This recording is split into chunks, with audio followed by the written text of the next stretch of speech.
कहे कबीर सुनो भई साधो, अमृत वचन हमार, जो भल चाहो आपना, परखो करो विचार। कण कण में विराजमान अनंत सत्ता स्वरूप सदगुरु कबीर साहेब, धनी धर्मदास जी साहेब, आमीन माता साहिबा एवं 4 गुरु वंश 42 साहेब के पावन चरण कमलों में कोटि कोटि बंदगी करते हुए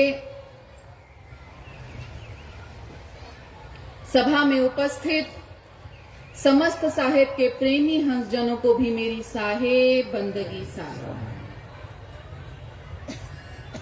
अपार हर्ष एवं प्रसन्नता का विषय है कि पंच श्री हुजूर 108 केवल नाम साहेब धाम धमधा में प्रतिवर्ष की भांति इस वर्ष भी पावन सत्संग समारोह का आयोजन किया जा रहा है। इस समारोह के अंतर्गत आयोजित इस सभा में आप सबने मुझे अपने समक्ष कुछ कहने का अवसर दिया, इसके लिए मैं आप सबकी बहुत बहुत आभारी हूं।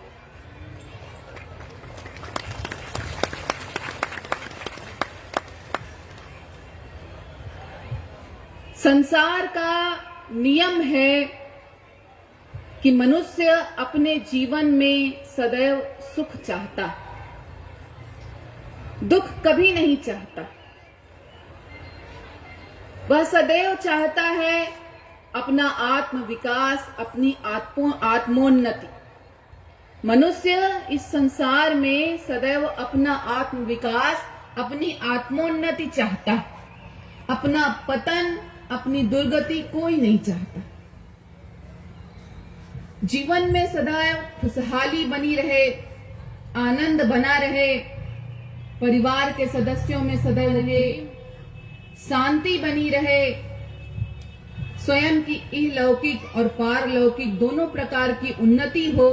इसके लिए हमारे सद्गुरु ने हमें राह दिखाई है, हमारा मार्गदर्शन किया है, हमें हमारा पथ प्रदर्शन किया है। साहेब ने हमें जीवन जीने के अनेकों स्वर्णिम सूत्र दिए। इस मानव जीवन को सफल बनाने के लिए 5 स्वर्णिम सूत्रों को अपने जीवन में धारण करना परम आवश्यक। कौन कौन से स्वर्णिम सूत्र? सद्गुरु की भक्ति, नाम स्मरण, सत्संग, अच्छी शिक्षा और संस्कार एवं समस्त दुर्गुणों का त्याग और सद्गुणों का विकास। इन 5 स्वर्णिम सूत्रों को जीवन में धारण कर हम अपने जीवन को सफल, सार्थक, धन्य कर सकते हैं। सद्गुरु की भक्ति, परम पद प्राप्ति हेतु सद्गुरु के शरणागत होना परम आवश्यक है। एक बार किसी व्यक्ति ने एक संत जी से प्रश्न किया कि जीवन में गुरु क्यों आवश्यक है? हमारे जीवन में गुरु का क्या महत्व है? संत जी ने कहा, मैं तुम्हारे इस प्रश्न का उत्तर अवश्य दूंगा, पहले मुझे मेरे प्रश्न का उत्तर दो। मुझे ये बताओ कि तुम्हारे जीवन में माँ का क्या महत्व है? तुम्हारे जीवन में माँ क्यों जरूरी है? व्यक्ति ने कहा, संत जी, अगर माँ न हो तो हमारा अस्तित्व ही संभव नहीं। अगर माँ न हो तो हम इस संसार में आ ही नहीं सकते। संत जी ने कहा, ठीक उसी प्रकार में गुरु न हो तो इस भवसागर से पार जा नहीं सकते। तभी तुलसीदास जी ने कहा है कि गुरु बिन भवनिधि तरय न कोई, जो विरंच शंकर सम हो। याद रखें कि जिस प्रकार जीवन जीने के लिए हवा पानी की आवश्यकता होती, दिन को समझने के लिए सूर्य की आवश्यकता होती, रात्रि को समझने के लिए चंद्रमा की आवश्यकता होती है, वैसे ही मन के इन विषय विकारों, काम, क्रोध, लोभ, मोह, अहंकार रूपी शत्रुओं से बचने के लिए ढाल के रूप में, सुरक्षा कवच के रूप में सद्गुरु जरूरी होते हैं, आवश्यक होते हैं। सभी संतों ने, ऋषियों मुनियों ने, सभी धर्म ग्रंथों में सदगुरु की महिमा का गुणगान किया गया है। हमारे कबीर पंथ में गुरु को सर्वोच्च स्थान दिया गया है, क्योंकि गुरु ही आत्मा का परमात्मा से मिलाप कराते हैं, जीवन के अर्थ को समझाते हैं कि जीवन का मतलब जन्म ले लेना नहीं होता है। सिर्फ जन्म ले लेना जीवन का प्रारंभ नहीं होता है। जीवन के अर्थ को समझ लेना जीवन का प्रारंभ होता है। यह उद्देश्य, यह बात, यह भाव हमें सदगुरु सिखाते हैं। साहेब कहते हैं, 3 लोक नवखंड में गुरु से बड़ा न कोई, करता करे न कर सके, गुरु करे सो हो। इस संसार में ऐसा कौन सा कार्य है जो विधाता भी नहीं कर सकते, सिर्फ सदगुरु करते। वह कार्य है जीवात्मा का परमात्मा से मिलन, जीव को परम पद प्राप्ति कराना। विधाता ने इस संसार में जीव को भेज तो दिया, परंतु जीव इस भवसागर में आकर मन माया के बंधन में बंधकर आवागमन के चक्र में फंसा हुआ दुख भोग रहा है। उसे इस दुख से निवृत्ति और परम पद की प्राप्ति सदगुरु ही कराते हैं।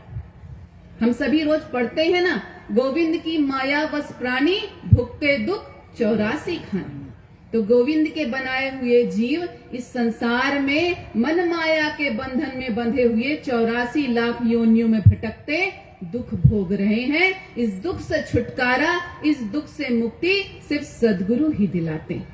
तभी साहेब कह रहे हैं, गुरु है बड़े गोविंद ते, गुरु है बड़े गोविंद ते, मन में देख विचार, हरि सुमिरे सो वारी है और गुरु सुमिरे सो पार। मुक्ति प्राप्त करनी है तो सदगुरु के शरणागत होना ही पड़ेगा। सदगुरु से बड़ी शक्ति इस संसार में और कोई नहीं है। एक बार देवताओं की सभा लगी हुई थी। सभा में प्रश्न उठा कि संसार में सबसे बड़ा कौन है। यह प्रश्न उठा कि संसार में सबसे बड़ा कौन है। एक देवता उठकर खड़े हुए और बोले, इस संसार में सबसे बड़ी धरती है, जो सबका भार वहन करती है, इस पर सब खड़े हैं, वह धरती सबसे बड़ी। सबने कहा, हाँ भाई बात तो सही है, जिस पर सब खड़े हैं, जो पूरी दुनिया का भार वहन करती है, वो धरती सबसे बड़ी। फिर एक देवता उठकर खड़े हुए और बोले कि अगर धरती बड़ी है तो वह शेषनाग के सिर पर क्यों अड़ी। जिसके सिर पर, शेषनाग के सिर पर धरती घूम रही है, वो शेषनाग पड़े हैं, क्योंकि उन्होंने धरती को अपने सिर पर रख रखा है, तो वो शेषनाग बड़े हैं। सबने कहा, हाँ भाई बात तो सही है, शेषनाग सबसे बड़े। फिर एक देवता उठकर खड़े हुए और बोले, अगर शेषनाग सबसे बड़े हैं तो शंकर जी के गले में क्यों पड़े हैं। जिन्होंने अपने गले में शेषनाग को धारण कर रखा है, वो शंकर जी सबसे बड़े। सबने कहा, हाँ भाई बात तो सही है, शंकर जी सबसे बड़े। फिर एक देवता उठकर खड़े हुए और बोले, अगर शंकर जी सबसे बड़े हैं तो कैलाश पर्वत पर क्यों खड़े हैं। कैलाश पर्वत सबसे बड़ा है। सबने कहा, हाँ भाई ये बात भी सही है, जहां पर शंकर जी ने अपना निवास बना रखा है, अपना घर बना रखा है, जहां पर वह रहते हैं, वो कैलाश पर्वत बड़ा है। फिर एक देवता उठकर खड़ा हुए और बोले, अगर कैलाश पर्वत सबसे बड़ा है तो हनुमान जी ने अपने एक हाथ में पूरा पर्वत उठा लिया था, तो जिनके हाथ पर पूरा पर्वत आ जाए वो हनुमान जी सबसे बड़े। सबने कहा, हाँ भाई बात तो सही है, संजीवनी बूटी खोजते समय हनुमान जी ने पूरे का पूरा कैलाश पर्वत अपने हाथों में उठा लिया था, तो हनुमान जी सबसे बड़े। फिर एक देवता उठकर खड़े हुए, बोले, अगर हनुमान जी सबसे बड़े हैं तो अपने इष्ट राम जी के चरणों में क्यों पड़े हैं। जिनके चरणों में उन्होंने अपनी शरण बना रखी है, वे राम जी सबसे बड़े हैं। सबने कहा, हाँ भाई ये बात भी सही है, जिनके चरण अधीन हैं वे राम जी सबसे बड़े हैं। फिर एक देवता उठकर खड़े हुए और बोले कि अगर राम जी इस संसार में सबसे बड़े हैं तो वे अपने गुरु के चरणों में क्यों पड़े हैं, क्यों उनके चरणों में अधीन हैं। तो कहने का अर्थ ये हुआ कि इस संसार में गुरु ही सबसे बड़े। तभी साहेब कहते हैं राम कृष्ण से को बड़ा उनहु तो गुरु कीन, तीन लोक के वेधनी गुरु आगे आधीन। तो गुरु से बड़ी सत्ता इस संसार में और कोई नहीं। गुरु हमारे सच्चे पथ प्रदर्शक हैं, सच्चे मार्गदर्शक हैं। लोग कहते हैं आत्मा को जानो, आत्मा को जानो, बिना सद्गुरु के आत्मा को कैसे जाने। आत्मा परमात्मा का अंश है, परमात्मा को पहचानो, परमात्मा को बिना सद्गुरु के कैसे पहचाने। साहेब कहते हैं साहेब साहेब सब कहें, मोह अंदेशा और साहेब के परिचय बिना जाएंगे किस ठौर। तो संसार में फंसाने वाले, उलझाने वाले, जगत की राह दिखाने वाले जगत गुरु होते हैं और साहेब की ओर ले जाने वाले, सत्य की राह बताने वाले सद्गुरु होते हैं। जो जगत की राह दिखाए वो जगत गुरु और जो साहेब की राह, सत्य की राह बताए वे सद्गुरु। तो जगत गुरु और सद्गुरु में बड़ा अंतर होता है। आज देखें गुरुआ तो घर घर फिरे, दीक्षा हमारी ले, चाहे बूढ़ो चाहे उतरो, टका दक्षिणा दे। आज के जगत गुरुओं का यही मूल मंत्र हो गया है।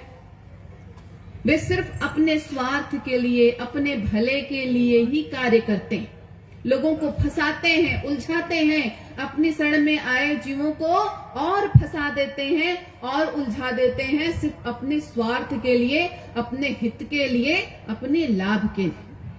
तो ऐसे गुरु आज इस संसार में गांव गांव, गली गली, कूचे कूचे में मिलते हैं। ऐसे गुरुओं को साहेब कहते हैं कनफुक्का गुरु। गुरु बहुत संसार में मंत्र फूंक दे काना, उपजे बिन से भवसागर में मर्म न कोई जाना। ये कानों में मंत्र फूकने वाले कनफुक्का गुरु गांव गांव, गली गली, कूचे कूचे में मिलेंगे। ये सदगुरु का दीदार नहीं करा सकते। कैसे कराएं? जिन्होंने स्वयं परमात्मा का दीदार किया हो वही तो दूसरे को परमात्मा का दीदार कराएगा।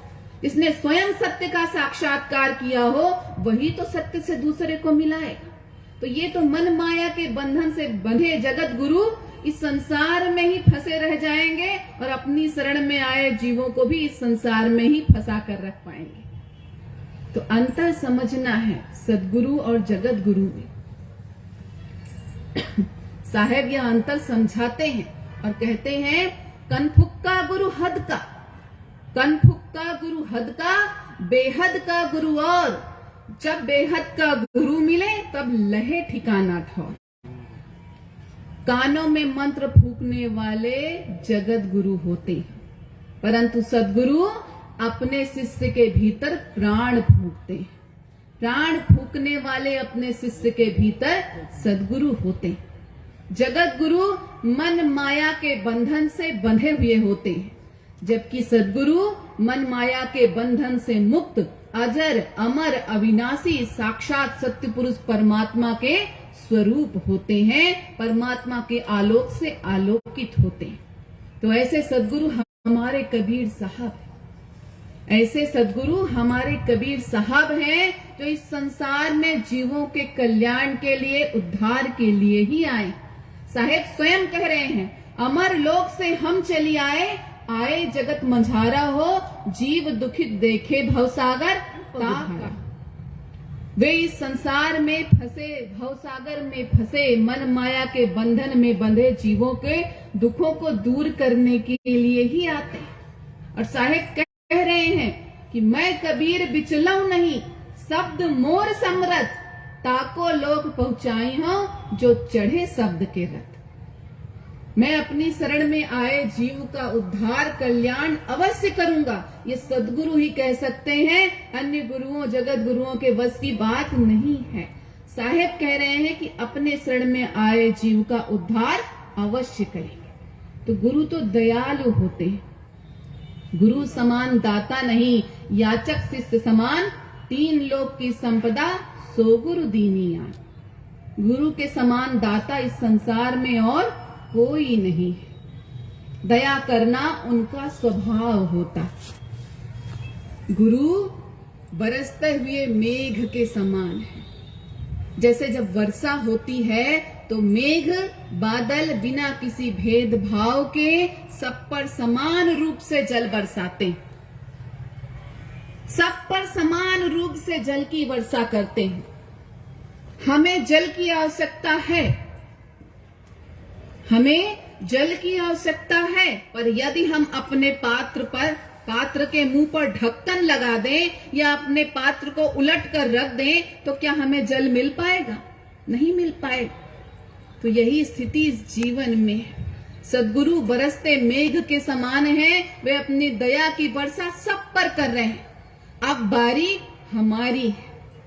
यदि हम अपने हृदय रूपी बर्तन को, हृदय रूपी पात्र के ऊपर माया का ढक्कन लगा देंगे या अपने इस हृदय के भीतर विषय विकार भरकर इस हृदय को, इस मन को ऊर्ध्वगामी की जगह अधोगामी बना देंगे, सीधा रखने की जगह उलट कर रख देंगे, तो सद्गुरु की दया कृपा के पात्र कैसे बन पाएंगे? या तो फिर हमारी गलती है। तो सद्गुरु तो दया कर रहे हैं, दया करना उनका स्वभाव है, पर सच्चा शिष्य, सच्चा भक्त, सच्चा याचक हमें बनना है। भक्ति हमें प्रस्तुत करनी है। वे तो दया के सागर हैं, दया लुटा रहे हैं, उनकी दया के पात्र हमें बनना है। अर्थात सच्चा भक्त हमें बनना है। भक्ति का अर्थ हमें समझना है। क्या होता है भक्ति का अर्थ? अपने साहेब के प्रति, अपने सद्गुरु के प्रति अनन्य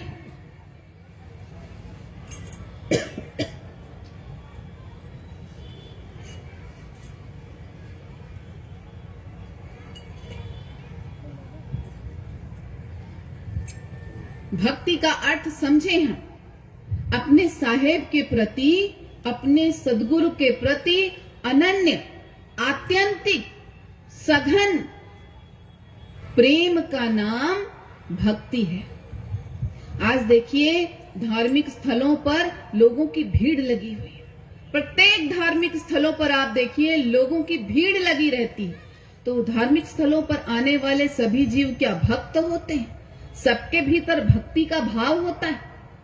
साहेब इस विषय पर कह रहे हैं कि भक्ति भाव भादो नदी सबय चली उतराए, सरिता सोई सराहिए जो ज्येष्ठ मास ठहरा है। जब भादो का महीना आता है, खूब जल बरसता है, तो छोटे बड़े सभी नदी नाले जल से भरपूर हो जाते हैं। परंतु जो ग्रीष्म ऋतु में जब चारों तरफ जल की कमी हो, उस विषम परिस्थिति में भी जल से भरपूर रहे, आप्लावित रहे, सरिता तो वही श्रेष्ठ है। तो यही स्थिति मनुष्य की जीवन में है। धार्मिक स्थलों में आने वाले सभी जीव भक्त नहीं होते हैं। कैसे कैसे लोग आते हैं धार्मिक स्थलों में, देखिए कुछ लोग सिर्फ दूसरों को दिखाने के लिए आते हैं। समाज में हमारा नाम बना रहे कि फला व्यक्ति बड़ा धार्मिक है, वह धर्म कर्म से जुड़ा हुआ है, तो स्वयं को धार्मिक व्यक्ति दिखाने के लिए कुछ लोग धार्मिक कार्यक्रमों में सम्मिलित होते हैं कि हाँ हम धर्म से जुड़े हुए हैं, हम अच्छे व्यक्ति हैं। ये समाज में दिखाने के लिए ऐसे सम्मेलनों में, ऐसे कार्यक्रमों में आते हैं। कुछ लोग आते हैं चोरी चकारी करने, जिनका ध्यान बस मेले में, कार्यक्रम स्थलों में घूम रहे लोगों की जेब पर होती है। ये कैसे पाए इनका सब कुछ लूट लें। चोरी चकारी करने आते हैं, धन लूटने की इच्छा से आते हैं। कुछ भिखारी भी आते हैं, संसार की वस्तुओं को मांगने के लिए अपने सद्गुरु के सामने झुकते हैं। वे लोग भिखारी होते हैं, परंतु सत्य ज्ञान प्राप्ति की इच्छा हृदय में लिए हुए जो सद्गुरु के चरण शरण, उनके दर्शन, उनके दीदार, उनकी बंदगी के लिए आते हैं, वे ही भक्त होते हैं। और जीवन सफल से भक्त का ही होता है, बाकी सब इस भवसागर में फंसे रह जाते हैं। साहेब कह रहे हैं कामी क्रोधी लालची इनसे भक्ति न होए, भक्ति करे कोई सूरमा जाति वरण कुल खोए। काम क्रोध लोभ मोह अहंकार के कीचड़ से सने हुए हैं, उच्च कुल पद प्रतिष्ठा धन के अहंकार में अड़े हुए तने हुए हैं। ऐसे लोग भक्ति कभी नहीं समझ सकते, भक्त कभी नहीं बन सकते। तो भक्ति कौन समझेगा, समझेगा कौन? बड़े सुंदर शब्दों में कहा गया है कि ये तो प्रेम की बात, ये तो प्रेम की बात है। भक्ति करना आसान नहीं, शीश कटाने का सौदा है, सबके वश की बात नहीं। सदगुरु से प्रेम करने के लिए, उनसे भक्ति करने के लिए शीश को कटाना पड़ेगा। तो इस शीश की बात नहीं कर रहे हैं साहेब, जो इस तन पर खड़ा है, जो इस शरीर पर खड़ा शीश है, उसे कटाने की बात साहेब नहीं कह रहे हैं। 84 लाख योनियों में भटकने के पश्चात ये मानव देह मिली है, या अवसर मिला है कि साहेब का नाम ले, भक्ति करें, भजन करें और अपने जीवन को धन्य करें। तो इस अवसर को, इस माध्यम को होने की बात साहेब नहीं कह रहे हैं। इस शरीर पर जो खड़ा है, इस शीश की बात नहीं कर रहे साहेब। मन के भीतर जो खड़ा है, जो तना है, उसकी बात कर रहे हैं साहेब, अहंकार की बात। यह अहंकार जीवात्मा को परमात्मा से मिलने ही नहीं देता। परम पद प्राप्ति में सबसे बड़ी बाधा है यह अहंकार। इस अहंकार को विसर्जित करने की बात कर रहे हैं साहेब, कि जो इस अहंकार का विसर्जन करेगा वही भक्ति को समझ सकता है। साहेब कह रहे हैं, यह तन विष की बेलरी, गुरु अमृत की खान, शीश दिए जो गुरु मिले तो भी सस्ता जान। अगर यह शीश देने के बदले परम पद की प्राप्ति हो जाए, भक्ति मिल जाए, साहेब का प्रेम मिल जाए, तो यह सौदा जीवन का सबसे लाभकारी सौदा है। यह सौदा करना कभी ना भूलना, कभी मत भूलना। साहेब की पूर्ण भाव से भक्ति करना, प्रेम करना, इस अहंकार को विसर्जित करना और परमात्मा को पाकर अपना जीवन धन्य कर लेना। देखिए, भक्ति का अर्थ हम समझें। भक्ति का अर्थ साहेब से, अपने सदगुरु से एक हृदय, एक मना, एक विचार, एक भाव से अपने सदगुरु से जुड़ जाना है। साहेब कह रहे हैं कि मेरे स्वरूप बन जाओ, मेरे तद्रूप बन जाओ, जैसा मैं हूं वैसा बन जाओ, तब भक्ति रस का स्वाद चख पाओगे। जो तू चाहे मुझको, छोड़ सकल की आस, मुझ ही जैसा हुए रहो, सब सुख तेरे पास। तो बिल्कुल मेरे जैसा बन जाओ, तभी सुख प्राप्त होगा। साहेब हमें इस बात को समझा रहे हैं। देखिए, जैसे सदगुरु के भीतर सत्य का दीपक उनके हृदय में जल रहा है, वैसे ही सत्य का दीपक जब हम अपने हृदय में जलाएंगे, तब तो भक्ति को समझ पाएंगे। जब बिंदु सिंधु से मिल जाएगी, तभी तो पूर्ण हो पाएगी। वे पूर्ण साक्षात सत्य पुरुष परमात्मा के स्वरूप हैं। और साहेब कह रहे हैं कि मुझ ही जैसा हुए रहो। जब तुम मेरे जैसे बन जाओगे, तभी भक्त बन पाओगे, तभी पूर्ण हो पाओगे। तो जब तक बिंदु सिंधु से मिलेगी नहीं, पूर्ण नहीं हो सकती। तो सदगुरु की शरण में जाना है, उनके समान पूर्ण भक्ति कर उनमें रंग जाना है, पूर्ण रूप से उनमें विलय हो जाना है। इसी बात को सूरदास जी कहते हैं, एक नदिया एक नार कहावे, दोनों नीर भर्यो। एक नदिया एक नार कहावे, दोनों नीर भर्यो। जब दोनों मिल पूर्ण भयो है, तब सुरसरी नाम धरे। एक नदी है, गंगा नदी, जिसको सभी आदर भाव से पूजते हैं, पूजनीय है जो। और बाकी नदियां संसार की जो साधारण नदी नाले हैं, जिन्हें कोई नहीं पूछता, पर जब वही साधारण नदी नाले का जल गंगा में मिल जाता है, तो वो भी गंगा जल के समान पूजनीय हो जाता है। तो यह बात हमें साहेब समझा रहे हैं कि गुरु समाना शिष्य में शिष्य कर लिया ने, बिल गाए बिल गे नहीं, एक प्राण दुई देह। या भक्ति की पराकाष्ठा है, कि भक्त अपने सदगुरु में मिलकर एक प्राण दुई देह बन जाए, अपने सदगुरु के प्रेम में भक्ति में रंगकर बिल्कुल उनके जैसा ही बन जाए। ऐसा भक्ति करना है, तब भक्ति का अर्थ समझेंगे। तो साहेब से सच्ची भक्ति करनी है, सदगुरु की पूर्ण भक्ति करनी है, उनसे एक मना तादाद में हो जाना, भक्ति ऐसी करनी है, तभी हम सदगुरु की भक्ति को सच्चे अर्थों में समझ पाएंगे और तभी हम सदगुरु की भक्ति कर पाएंगे। और जब तक हम अपने सदगुरु की भक्ति नहीं करेंगे, इस जीवात्मा का कल्याण उद्धार होने वाला नहीं है। क्योंकि बहुत सुंदर शब्दों में कहा गया है कि चाहे पहुंचो चांद पर, चाहे पहुंचो मंगल पर, चाहे पहुंचो 7 समंदर पार, पर भव से मुक्ति तभी मिलेगी जब पहुंचोगे सदगुरु के द्वार। पूर्ण भाव से, प्रेम से, भक्ति से, दृढ़ श्रद्धा विश्वास के साथ सदगुरु के चरण शरण होना है, तभी इस जीवात्मा का कल्याण होगा, उद्धार होगा। दूसरा स्वर्णिम सूत्र है नाम स्मरण, परमात्मा के नाम का स्मरण। नाम स्मरण श्रेष्ठ जीवन जीने के लिए परम आवश्यक है। एक बार एक व्यक्ति ने साहेब से प्रश्न किया कि संसार में ऐसा क्या है जिसे करने से मुझे जीवन में सिर्फ सुख ही मिले?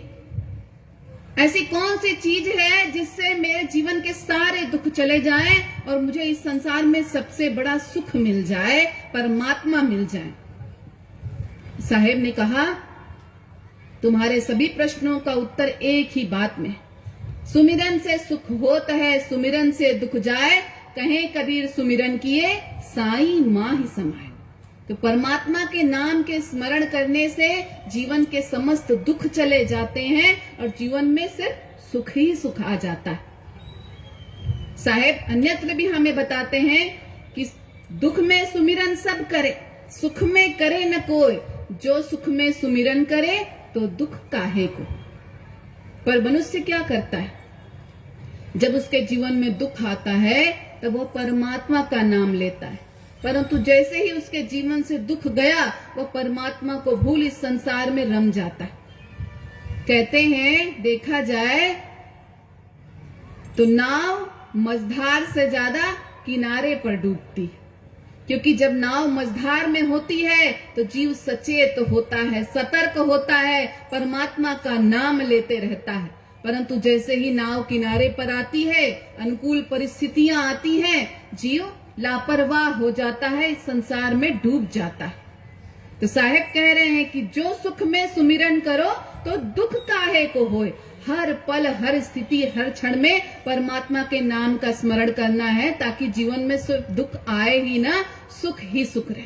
और परमात्मा के नाम से बड़ा सुख तो कुछ हो ही नहीं सकता है। तो श्वास श्वास पर नाम ले, वृथा श्वास मत होए, ना जाने यह श्वास को आवन होए न हो।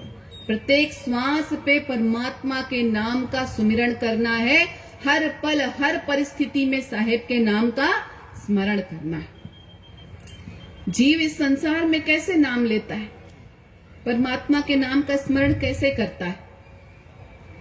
अपने घर में एक स्थान बना रखा है, रोज की दिनचर्या है। दिनचर्या है कि सुबह बैठकर, नहा धोकर, सुबह बैठकर बाहर निकलने से पहले परमात्मा का नाम स्मरण करता है। कुछ लोग शाम को भी कर लेते हैं। दिनचर्या है, सुबह करते हैं, शाम को करते हैं। और फिर जो 5 मिनट, 10 मिनट, आधा घंटा बैठकर परमात्मा के नाम का किया, और उसके बाद जब घर से बाहर निकले तो भूल गए, परमात्मा को बिल्कुल भूल गए और संसार में लिप्त हो गए। याद ही नहीं रही कि परमात्मा कौन है, जिनका सुमिरन करके आया हूं, उस नाम को भूल गए। यह सुमिरन फलकारी नहीं होगा। ऐसा सुमिरन करने से जीवन धन्य होने वाला नहीं है। देखिए, इस विषय पर एक बड़ी सुंदर सी कहानी है कि एक बार एक सेठ जी थे। सेठ जी बहुत कंजूस थे। मजाल है एक दमड़ी किसी को दे दे, वो सबको कर्ज दिया करते थे। कई लोगों को कर्ज दिया करते थे और बाद में एक एक दमड़ी कर्ज वसूल लिया करते थे। एक भी रुपया, एक भी पैसा छोड़ते नहीं थे, इतने कंजूस। तो उन्हें एक बार शेर को सवा शेर मिल गया था। एक ऐसा व्यक्ति उन्हें मिल गया था जो उनका कर्ज उन्हें वापस चुकाने को तैयार ही नहीं था। जब भी वो अपना कर्ज वसूलने जाते, लेने जाते, वह कुछ न कुछ बहाना बनाकर टाल देता। जैसे ही दिन प्रतिदिन बीतते जा रहे थे, सेठ का गुस्सा बढ़ते जा रहा था, सेठ का क्रोध बढ़ते जा रहा था। अपना धन वापस पाने की लोलुपता, इच्छा उसके मन में बढ़ती चली जा रही। तो एक दिन, जैसे कि उसकी दिनचर्या थी, वह रोज उठा, नहाया धोया, स्नान किया और बैठकर अपने घर के मंदिर में पूजा करने लगा, परमात्मा का नाम स्मरण करने लगा। उसी समय उस सेठ के घर एक संत जी अपने कुछ शिष्यों के साथ पधारे। घर का द्वार सेठ की पत्नी, जो बड़ी धर्मपरायणा थी, उन्होंने खोला। देखा संत पधारे हैं। बड़े आदर के साथ, सम्मान के साथ उन्हें अपने घर लाई, चरण वंदन किया। संत जी ने सेठ की पत्नी से पूछा, सेठ जी कहाँ हैं? सेठ की पत्नी ने उत्तर दिया, सेठ जी कर्ज वसूलने गए हैं, अपना कर्जा लेने गए हैं। यह सुनकर संत जी के जो शिष्य थे, वे संत जी के कानों में फुसफुसाने लगे। बोले, ये महिला तो झूठ बोल रही है। हमने अभी देखा है, घर में जब हमने प्रवेश किया, हमने अभी देखा है कि सेठ जी अपने घर में मंदिर में बैठ के पूजा कर रहे हैं और ये कह रही हैं कि कर्जा वसूलने गए हैं। झूठ बोल रही हैं ये। संत जी ने मुस्कुराते हुए कहा, ये महिला बिल्कुल भी झूठ नहीं बोल रही है, ये माता बिल्कुल झूठ नहीं बोल रही है। सेठ कर्ज वसूलने ही गया हुआ है। शिष्यों ने कहा, संत जी हमने अपनी आंखों से देखा है, वो बैठकर पूजा कर रहे हैं, ये झूठ बोल रही हैं। संत जी ने कहा, मैं अभी इस बात को प्रमाणित करके दिखाता हूं कि सेठ यहां पर है ही नहीं, वो कर्जा